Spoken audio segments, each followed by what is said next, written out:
இன்றைக்கி நம்ம ஒரு சாம்பார் சாதம் மாதிரி தான் பார்க்க போகிறோம். அதுக்கு வந்து ஒரு பங்கு அரிசி, 3/4 பங்கு துவரம்பருப்பு எடுத்து வச்சுருக்கேன். இதை வாஷ் பண்ணிவிட்டு ஒரு 10 நிமிஷம் ஊற வச்சு நம்ம ரைஸ் வடித்து எடுத்துக்கலாம்.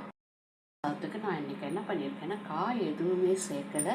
வெறும் வந்து பச்சை பட்டாணி, வெள்ளை பட்டாணி, அதுக்கப்புறம் வந்து மொச்சை, சோயா, இது எல்லாமே வந்து கொஞ்சம் காராமணி எல்லாமே இருக்குது. இது எல்லாமே நான் ஊற வச்சு முளைக்கட்டி வச்சுருந்தேன். ஸோ இதை போட்டு தான் ஒரு சாம்பார் சாதம் மாதிரி செய்ய போகிறேன். நல்லா ஹெல்த்தியான ஒரு சாம்பார் சாதம்.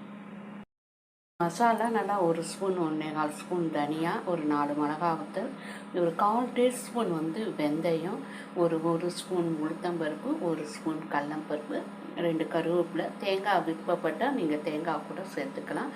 இதெல்லாம் வறுத்து அரைச்சி நம்ம வந்து சேர்க்க போகிறோம். கொஞ்சமாக புளித்தண்ணியும் விட போகிறோம் சாம்பார் சாதத்துக்கு. இப்போ நம்ம ரைஸையும் அந்த முளைக்கட்டிய பயிரையும் நம்ம வேக வச்சு எடுத்துக்கலாம். இப்போ இந்த அளவு புளியை வந்து வெந்நீரில் நல்லா ஊற வச்சு கரைச்சி எடுத்துட்டுருக்கேன். அதுக்கப்புறம் வந்து கடுகு, உளுத்தம்பருப்பு, ஒரு 1/4 டீஸ்பூன் அளவு சோம்பு சும்மா வாசனைக்கு எடுத்துருக்கேன்.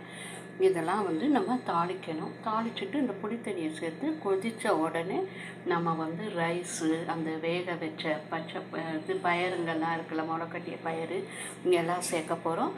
அப்புறம் வந்து வறுத்த சாமானோட ஒரு துண்டு பட்டையும் 4 லவங்கமும் சேர்த்துருக்கேன். அது உங்களுக்கு காமிக்க மறந்துட்டேன்.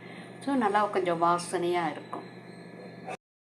தாளிச்சிட்டு நம்ம வந்து புளித்தண்ணியை விட்டாச்சு. இப்போ ரைஸுக்கு தேவையான உப்பு ஒரு ஸ்பூன் அளவு கல் உப்பு நான் சேர்க்குறேன். கொதிக்கட்டும். நான் வந்து பயறுகளுக்கெலாம் வந்து ஒரு 1/4 டீஸ்பூன் உப்பு மஞ்சப்பொடி சேர்த்து வேக வச்சு எடுத்து வச்சுருக்கேன். ஸோ நீங்கள் ரைஸுக்கு மாத்திரம் பார்த்து உப்பு சேர்த்துக்கோங்க, ரொம்ப உப்பு போயிடாமல். இப்போ இது நல்லா கொதிக்கட்டும். இந்த ரைஸு, அதுக்கப்புறம் இந்த பயறுகள்லாம், அதுக்கப்புறம் அரைச்ச பொடி எல்லாத்தையும் சேர்த்து நம்ம கலந்துடலாம்.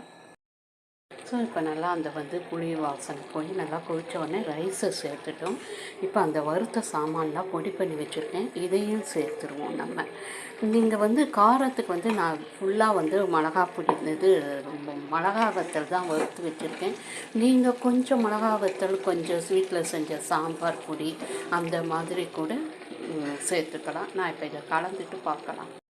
பொடி பண்ண மசாலாவையும் போட்டு நல்லா கலந்து விட்டுட்டு அப்புறம் லாஸ்ட்டாக வந்து நம்ம வந்து இந்த வேக வச்ச இதெல்லாம் சுண்டல் வகைகளெல்லாம் சேர்த்துட்டோம். இப்போ இதெல்லாம் சேர்த்து நல்லா கலந்து விட்டுட்டு ஒரு 5 நிமிஷம் அடுப்பில் இருக்கட்டும். அதுக்கப்புறம் கொத்தமல்லி தூவி இறக்கிடலாம். 1 ஸ்பூன் நல்லா நெய் விட்டு எடுத்தீங்கன்னா சூப்பரான லஞ்ச் பாக்ஸ் ரெசிபி இது சூப்பராக இருக்கும். இப்போ பார்க்கலாம்.